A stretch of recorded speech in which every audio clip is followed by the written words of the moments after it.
எங்கள் பொண்ணோட பர்த்டேவை யூகேயில் இங்கே எப்படி செலிப்ரேட் பண்ணோம் அப்படின்றத தான் இந்த வீடியோவில் நீங்கள் பார்க்க போகிறீங்க. வீட்டில் ஃப்ரெண்ட்ஸ் எல்லாம் இன்வைட் பண்ணியிருந்தோம். அதுக்காக ப்ரிப்ரேஷன் ஒர்க் தான் பண்ணிகிட்ருந்தேன். மீன், சிக்கன் எல்லாமே வாங்கி எல்லாம் க்ளீன் பண்ணி எடுத்து வச்சுக்கிட்டோம். மேரினேட் பண்ணி வச்சுட்டா நெக்ஸ்ட் டே செய்கிறதுக்கு ஈஸியாக இருக்கும் அப்படின்ட்டு எல்லாத்தையும் தனித்தனியாக க்ளீன் பண்ணி எடுத்து பேக் பண்ணி வச்சுக்கிட்டோம். மேரினேஷனுக்கு தேவையானது எல்லாமே ரெடி பண்ணிவிட்டு தனித்தனியாக எல்லாத்தையும் மேரினேட் பண்ணிவிட்டு இது மாதிரி பேக் பண்ணி ஃப்ரிட்ஜில் எடுத்து வச்சுட்டேன். டெக்கரேஷனுக்காக பலூன் வாங்கி அதை அரேஞ்ச் பண்ணிகிட்ருந்தோம். குக்கிங் ஸ்டார்ட் பண்ணிட்டேன். ஃபஸ்ட்டு குழம்புக்கு வெங்காயம் தக்காளியெல்லாம் வதக்கி அரைச்சி எடுத்துக்கிட்டேன். இந்த மாதிரி ஃபங்க்ஷன் அப்போல்லாம் நான் எதுவுமே புதுசாக ட்ரை பண்ண மாட்டேன். ஏற்கனவே எனக்கு எது வருமோ அதை மட்டும்தான் ட்ரை பண்ணுவேன். புதுசாக ஏதாச்சும் ட்ரை பண்ணி அது சொதப்பிடுச்சுன்னா என்ன பண்ணுறது அப்படின்னு பயந்துட்டு எப்பொழுதுமே ரெகுலராக என்ன செய்வேனோ எனக்கு எது நல்லா வருமோ அதை மட்டும்தான் செய்வேன். சரின்னு குழம்புக்கு தான் எல்லாமே தாளிக்க ஆரம்பிச்சிட்டேன். ஃபஸ்ட்டு குழம்பு வச்சிடலாம் அப்படின்னு ரெடி பண்ணிகிட்டு இருந்தேன். நாங்கள் இங்கே ஒரு பர்த்டே ஃபங்க்ஷனுக்கு போயிருந்தோம். விதின் ஸ்கூல்லேருந்து இன்வைட் பண்ணியிருந்தாங்க. சரி பர்த்டே ஃபங்க்ஷனுக்கு எப்படி இருக்குன்னு தெரியல. சரி ஓகே அப்படி போய் பார்க்கலாம் அப்படின்னு போயிருந்தோம். இங்கே என்ன பண்ணுறாங்கன்னா இன்விடேஷன் எல்லாத்துக்கும் கொடுத்துட்டு யார் யார் வராங்களோ அவங்க எல்லாம் அவங்களுக்கு ரிப்ளை கொடுத்துருவாங்க. அப்போ அவங்க நம்பர் ஆஃப் கவுண்ட்ஸ் கொடுத்துட்டு அதுக்கேற்றாப்புல அரேஞ்ச் பண்ணிடுவாங்க அங்கே. அங்கே போனோம் அப்படின்னா கிட்ஸுக்கு விளையாடுறதுக்குன்னே ஒரு ப்ளே ஏரியா மாதிரி ஒன்று அரேஞ்ச் பண்ணிடுறாங்க. அதில் கொஞ்சம் நேரம் குழந்தைங்க நல்லா விளையாண்டு டயர்டாகிடுறாங்க. அதுக்கப்புறம் டைனிங்கில் குழந்தைங்கள உட்கார வச்சுட்டா கிட்ஸுக்கு என்ன பிடிக்குமோ அந்த மாதிரி மெனு தான் வச்சுருப்பாங்க. பாப்கார்ன், சாண்ட்விச் அந்த மாதிரி ஒவ்வொருத்தவங்க ஒவ்வொரு மாதிரி மெனு வச்சுருப்பாங்க. கிட்ஸு நல்ல என்ஜாய் பண்ணுற மாதிரி தான் ஃபுட்ஸ் எல்லாமே வச்சுருப்பாங்க. குழந்தைங்க எல்லாருமே நல்லா உட்காந்து சாப்பிட்டுட்டு அதுக்கப்புறம் அந்த குழந்தைக்கு கேக் வெட்டிட்டு ஏதாச்சும் ரிட்டன் கிஃப்ட்ஸ் கொடுத்து அனுப்புவாங்க. போன ஃபங்க்ஷனில் இப்படி தான் செலிப்ரேட் பண்ணியிருந்தாங்க. ஃபஸ்ட்டு குழம்புக்கு தாளிச்சிட்டு வெங்காயம் தக்காளி இஞ்சி பூண்டு பேஸ்ட்டு அப்புறம் சிக்கனு மசாலா பொடி எல்லாம் போட்டுட்டு நல்லா தாளித்து விட்டுட்டேன்.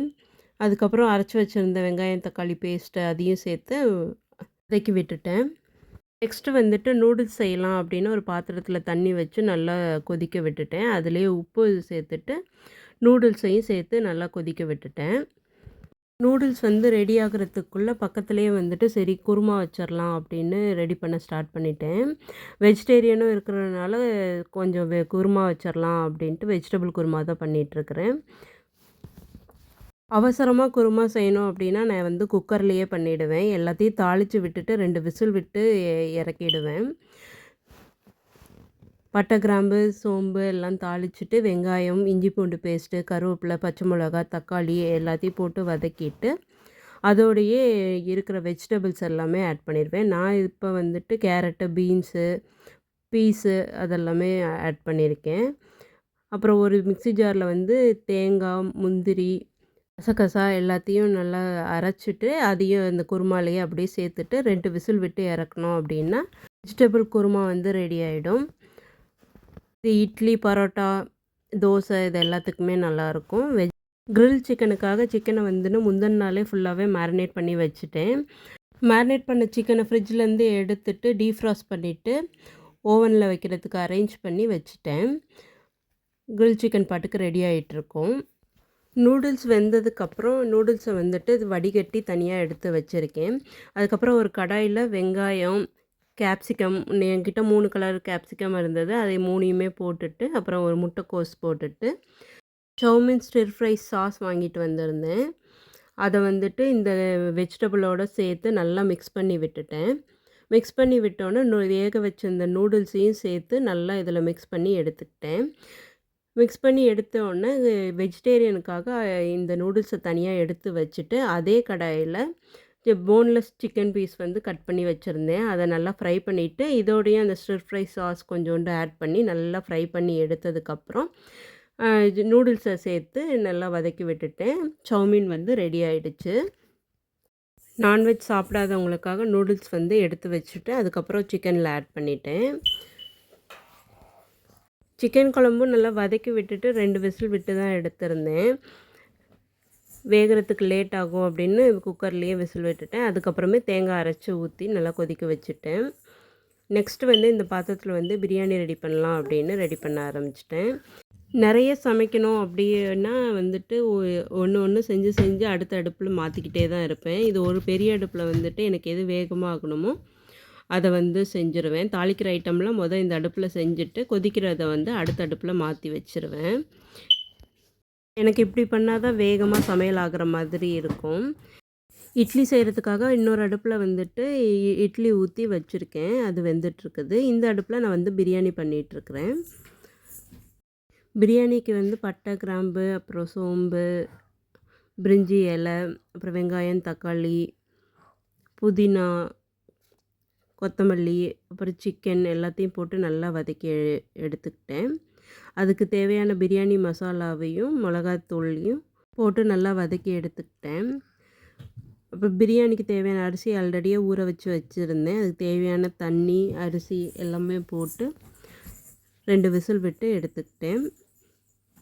ஓவனில் வந்து கிரில் சிக்கன் வச்சுருந்தேன். அதை ஒரு 15 நிமிஷத்துக்கு ஒரு தடவை திருப்பி விட்டுட்டு நல்லா கிரில் பண்ணி எடுத்துக்கிட்டேன். நெக்ஸ்ட்டு வந்து ஃபிஷ் ஃப்ரை பண்ணலாம் அப்படின்ட்டு மேரினேட் பண்ண ஃபிஷ்ஷை வந்து எடுத்து டீப் பண்ணலாமா என்னன்னு பார்த்தேன். ஃப்ரை பண்ணுற லெவலில் தான் இருந்தது. சரின்னு ஆயிலில் போட்டு நல்லா டீப் ஃப்ரை பண்ணி எடுத்துக்கிட்டேன். பரோட்டா வந்து ஃப்ரோசன் பரோட்டா தான் வாங்கியிருந்தேன்.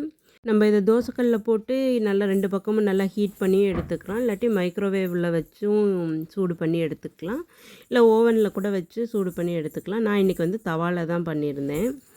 அப்புறம் வந்து எல்லாமே ரெடி பண்ணிவிட்டு எல்லாமே அரேஞ்ச் பண்ணி வச்சுட்டேன். வெஜ்ஜில் வந்துட்டு சௌமீனும் வெஜ் குருமா மட்டும்தான் பண்ணியிருந்தேன். மற்றதெல்லாம் வந்து காமனாக தான் ரெடி பண்ணி வச்சுருந்தேன். Grill chicken, fish fry, biryani, chowmein, chicken குழம்பு, பரோட்டா, இட்லி, அப்புறம் ஸ்வீட் கொஞ்சம் வாங்கி வச்சுருந்தோம். மில்க் பவுடரில் தான் இந்த டைம் வந்து குலோப் ஜாமுன் பண்ணியிருந்தேன்.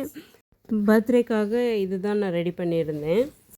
இந்தியாவில் பர்த்டே செலிப்ரேட் பண்ணுறப்ப எல்லாமே இப்போ ஆர்டர் போட்டு தான் பழக்கம். இந்த தடவை தான் ஃபஸ்ட் டைம் வந்து பர்த்டேக்கு வந்து நான் எல்லாமே ரெடி பண்ணுறேன். பாப்பா பர்த்டேக்காக இந்த ஒரு டென்ட்டு தான் வாங்கியிருந்தோம். வீடு கட்டி விளையாடுறேன் அப்படின்னு ரொம்ப விளையாண்டுட்டே இருப்பாங்க. அதனால் வந்து ஒரு டென்ட் மட்டும் வாங்கி கொடுத்துருந்தோம். பர்த்டேக்கு கேக் இந்த தடவை நான் தான் ரெடி பண்ணணும் அப்படின்னு ட்ரை பண்ணியிருந்தேன். நல்லாவே வந்துச்சு. அது ஒரு வீடியோவில் நான் ஷேர் பண்ணுறேன். பாப்பாவோட பர்த்டேவை இப்படி தான் இங்கே செலிப்ரேட் பண்ணோம். இன்னொரு வீடியோவில் சந்திக்கலாம். தேங்க்ஸ் ஃபார் வாட்சிங். பை.